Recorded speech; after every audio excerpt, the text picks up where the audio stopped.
మావి గన్ మచిలీపట్నం, విజయవాడ, గుంటూరు జగన్మోహన్ రెడ్డి తయారు చేసిన ఒక రాజధాని చిత్రం. అదే ఆయన ఎప్పుడు తీసుకొచ్చారు? ఆంధ్రప్రదేశ్ 5 ఏళ్ల పాటు పాలించినప్పుడు కాదు, అంతకుముందు ప్రతిపక్ష నాయకుడిగా ఉన్నప్పుడు కాదు, కనీసం ఆ తర్వాత గడిచిన 20 మాసాల్లో కాదు. లోక్సభలో ఈ బిల్లును చర్చకు చేపడుతున్న సమయంలో ఆయన సమాంతరంగా ఇది తీసుకొని వచ్చారు. మీరు మావి గన్నే మీరు రాజధాని అనుకుని ఉంటే మీరున్నప్పుడు దాన్ని ఎందుకు చేయలేదే? మీరు 3 రాజధానులు అన్నారు. మొత్తం అసలు ఆంధ్రప్రదేశ్ అంతా మావి గన్ను స్వాగతించి దాని మీద చర్చ జరుపుతున్నారు. వాళ్ళకు వాళ్ళు ఆత్మ సంతృప్తి చెందడానికి ఒక ప్రయత్నిస్తున్నారు. కానీ నిజం చెప్పాలంటే గనక ట్రోల్స్ చాలా విపరీతంగా. మచిలీపట్నం, విజయవాడ, గుంటూరు మావి గన్. సరే, గన్ అంటే బాగుండదు నీకు, అది జగన్ అనేది గుర్తుకొస్తుంది లేననుకుంటే సరే వేరే పేరు పెట్టండి. మావి గన్ మచిలీపట్నం, విజయవాడ, గుంటూరు వీటి అక్షరాలు కలిపి జగన్మోహన్ రెడ్డి తయారు చేసిన ఒక రాజధాని చిత్రం. అదే ఆయన ఎప్పుడు తీసుకొచ్చారు? అవిచ్ఛిన్నంగా ఏకఛత్రంగా ఆంధ్రప్రదేశ్ని 5 ఏళ్ల పాటు పాలించినప్పుడు కాదు, అంతకుముందు ప్రతిపక్ష నాయకుడిగా ఉన్నప్పుడు కాదు, కనీసం ఆ తర్వాత గడిచిన 20 మాసాల్లో కాదు. లోక్సభలో ఈ బిల్లును చర్చకు చేపడుతున్న సమయంలో ఆయన సమాంతరంగా ఇది తీసుకొని వచ్చారు. కాబట్టి సహజంగానే దాని మీద అనేక సందేహాలు, అనేక విమర్శలు వస్తాయి. ఎందుకంటే మీరు మావి గన్నే మీరు రాజధాని అనుకుని ఉంటే మీరున్నప్పుడు దాన్ని ఎందుకు చేయలేదే? మీరు 3 రాజధానులు అన్నారు. 3 రాజధానులలో మావి గన్ లేదు కదా. అక్కడ న్యాయ రాజధాని, ఇక్కడ ఇంకొకటి, ఇక్కడ ఇంకోటి అన్నారు. మేము అమరావతికి వ్యతిరేకం కాదు, కానీ మేము బిల్లుకు వ్యతిరేకం. ఇప్పుడు ఎలా వీటికి? కాబట్టి జగన్మోహన్ రెడ్డి కానీ కొంతమంది వైసీపీ నాయకులు కానీ పార్లమెంట్లో వాళ్ళ సభ్యులు కానీ మాట్లాడిన దాంట్లో పొంతన లేదు, వాస్తవికత లేదు, విశ్వసనీయత కూడా తగ్గుతుంది. ఎందుకంటే వాళ్ళు ఉన్నప్పుడే ఇది చెప్పుంటే కాస్త అటు ఇటుగా అది వేరుగా ఉండేది. అందరూ కోరుకుంటారు విజయవాడ ముఖ్యమైనటువంటి నగరం, గుంటూరు, విజయవాడ గుంటూరు లేకుండా అక్కడెక్కడో రాజధాని అంటే ఎట్లా? ఈ ప్రతిపాదన మొదలైనప్పుడు అమరావతి విజయవాడ గుంటూరు మధ్యలో అన్నది మొదలైంది. అందరూ అనుకున్నారు అనుసంధానంగా ఉంటుందని, కానీ లోపలికి వెళ్ళి మొత్తం A to Z కడతారని అనుకోలేదు. అది నిజమే, కానీ దాన్ని చక్కదిద్దడానికి జగన్మోహన్ రెడ్డి గారు ముఖ్యమంత్రిగా ఉన్నప్పుడు ఏం చేయలేదు కదా. ఇప్పుడు కూడా ఆయన రాజధాని ఉండాలని, రాష్ట్రానికి ఎక్కడుంది, రాజ్యాంగంలో ఎక్కడుంది, దేశానికి రాజధాని ఉంటుంది కానీ రాష్ట్రానికి ఉంటుందా? ఇలాంటి చాలా వింత వాదనలు చేస్తున్నారు. మరి ఒక రాజధాని ఉండదనుకుంటే 3 రాజధానులు ఉండాలని మీరు ఏ విధంగా ప్రతిపాదించారు? చాలా ప్రశ్నలకు జవాబు చెప్పాల్సి వస్తుంది.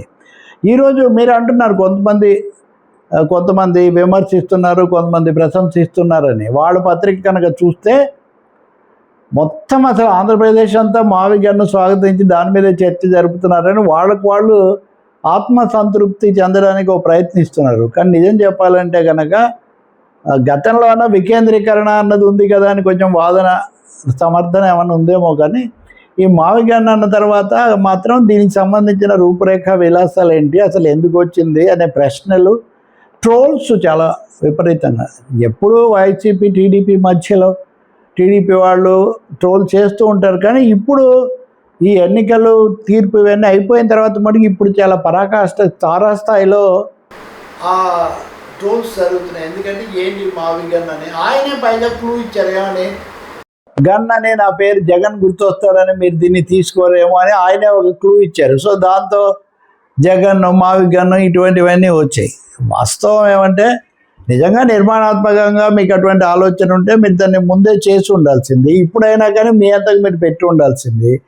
ఒకదాన్ని కౌంటర్ చేయడం కోసమే మీరు ఒకటి తీసుకొని వస్తే దానికి సరైనటువంటి ప్రతిస్పందన ఏమీ రాదు. అది కేవలం ఒక నెగిటివ్ నేరేటివ్ మాత్రమే అవుతుంది. కాబట్టి ఇంకా అవినీతి చాలా ముఖ్యంగా చెప్పేది ఏంటి? అమరావతి నిర్మాణంలో డెవలప్మెంటల్ కాస్ట్ చాలా ఎక్కువగా ఇచ్చారు, లేకపోతే చదరపు అడుగుకు ఎక్కువగా ఇచ్చారు, బెంగళూరు కంటే హైదరాబాద్ కంటే ఎక్కువ, ఇవన్నీ మీరు చెప్తున్నారు. వీటిని మీరు అధికారంలో ఉన్నప్పుడు నిరూపించి ఉండాల్సింది కదా. మీరు చాలా ఎక్కువగా మీరు పెట్టింది ఒక ఇన్నర్ రింగ్ రోడ్లో ఏదో జరిగిందని మీరు కేసు వేశారు, అది కూడా ఇప్పుడు నిలబడలేదు. మీరు సుప్రీంకోర్టుకి వెళ్తూ ఉంటున్నారు, వెళ్ళొచ్చు. కానీ ఇక్కడ పెద్ద ప్రశ్న ఏమొస్తుందంటే, ఒకవైపున అమరావతిలో ఏం విలువలు పెరగలేదు, ఆ భూములు అవన్నీ కూడా ఏమీ కాలేదు అని ఒకవైపు చెప్పుకుంటూ దాంట్లో కుంభకోణం జరిగింది, దాంట్లో 1000 కోట్లు గల్లంతాయి అని చెప్తే దానికి ఏమైనా పొంతన కుదురుతుందా?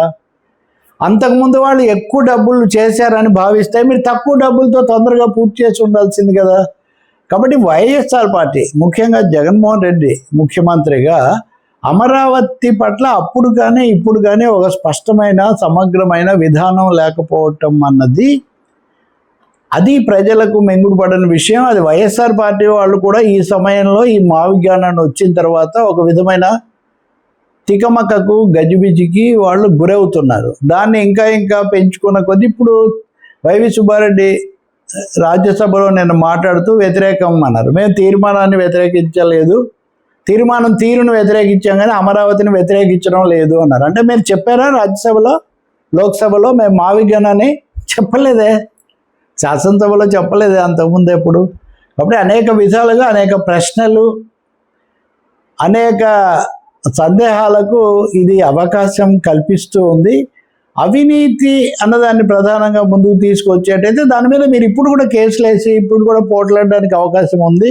మూడోది, రైతులకు న్యాయం చేయాలి, రైతులకు ప్లాట్లు అంటే మీరు ఏ దశలో కూడా గతంలో అక్కడ ఉద్యమం జరిగినప్పుడేమో మీ ప్రభుత్వం నిర్బంధానికి పాల్పడింది అందరికీ తెలుసు. పోనీ ఈ 20 నెలల్లో మీరు రైతుల కోసం వైసీపీ ఏమైనా ఆందోళన కార్యక్రమం ఏమైనా చేసిందా? ఇప్పుడు చేస్తుందా మావిగాన్ కోసం? పోనీ మీరు చెప్పే మావిగాన్ కోసం. పైగా చట్టబద్ధత పార్లమెంట్ కల్పించిన తర్వాత ఇంకా మావిగాన్ లాంటి చర్చలకు ఆస్కారం ఎక్కడుంది? కాబట్టి అనేక విధాల ఈ ప్రతిపాదన ప్రశ్నలకు అవకాశం ఇస్తుంది కానీ ప్రత్యామ్నాయంగా నిలబడేటటువంటి పరిస్థితి మాత్రం లేదు. దీన్ని అవకాశంగా తీసుకొని సహజంగా మీ ప్రత్యర్థిగా ఉన్నటువంటి తెలుగుదేశం కానీ లేకపోతే ముఖ్యమంత్రి చంద్రబాబు నాయుడు కానీ అమరావతి అంటే ఇష్టం లేదు కాబట్టే ఈ కావాలని వేరే పేరుతో తీసుకొచ్చారని ఆరోపణ వస్తూ ఉంది. దానికి సమాధానం కూడా ఏమీ ఉండదు. లాస్ట్ బట్ నాట్ లీస్ట్, ప్రాంతీయ కోణం. కొంతకాలం కిందట గుంటూరులో అంబటి రాంబాబు అరెస్ట్ అది ఇది జరిగినప్పుడు ఆంధ్రప్రదేశ్లో సామాజిక కోణం ముందుకు వచ్చింది, కొన్ని వర్గాలు దూరం అవుతాయేమో అన్న చర్చ జరిగింది. ఇప్పుడు సరిగ్గా ఈ చట్టబద్ధత వస్తున్న రోజునే ఉత్తరాంధ్రలో ఉన్న నాయకులందరూ ఒక వేదిక మీదకి వచ్చి మాట్లాడడం, ఇంకో విధంగా డబ్బులని ఒక చోట పెడితే ఎట్లా, మిగతా ప్రాంతాలు ఏంటి అని చెప్పడం. మీ బిల్లే అది కదా, దాన్ని పూర్తి చేయలేదు కదా. కాబట్టి వికేంద్రీకరణ, అన్ని ప్రాంతాల సమతుల అభివృద్ధి, దాన్ని స్వాగతించవలసిందే. కానీ చేతిలో అధికారం ఉన్నప్పుడు వాటికి సంబంధించి అడుగులు పడి ఉంటే నిర్దిష్టంగా మరింత గట్టిగా బాగుండేది.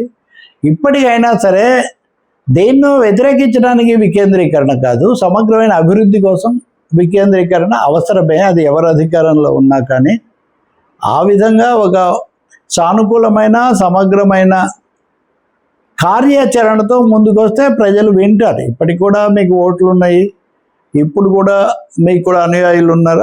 దాని మీద మీరు కేంద్రీకరిస్తే చాలా మంచిది తప్ప ఈ మావిగన్ ఏంటి జగన్ అనే జనం అడుగుతున్నారు అంటే అడుగుతారు, ఖచ్చితంగా అడుగుతారు.